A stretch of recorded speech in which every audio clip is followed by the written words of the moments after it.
Hi, welcome back to our online preparation course for the TOEFL test. This time, we are going to continue getting prepared for the listening section, part A.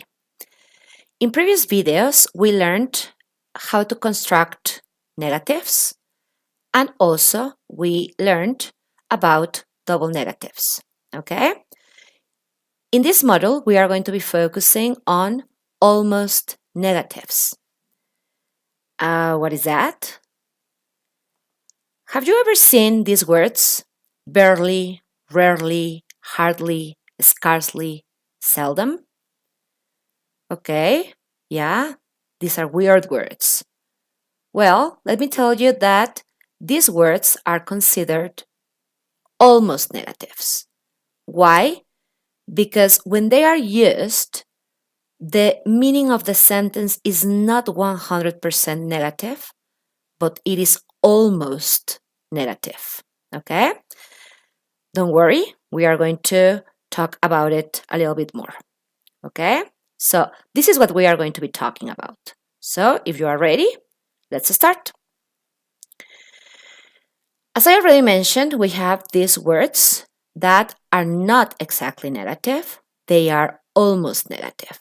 So, if we want to infer in a sentence that we have almost none, for example, there is hardly any food in the refrigerator. So that means that there is almost no food in the refrigerator. We can use hardly, barely, scarcely, and only. Okay? This doesn't mean that there is no food in the refrigerator. It means that there is almost no food. Okay?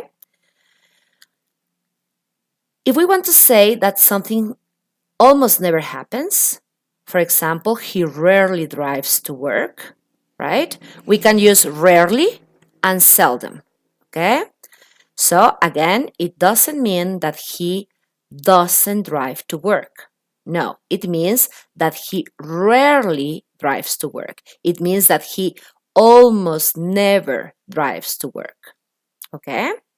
So how are these words applied in the TOEFL listening section?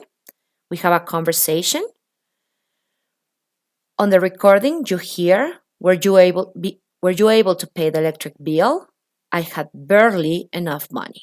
So what does the man imply? Remember, the word barely is an almost negative word. So we have four options.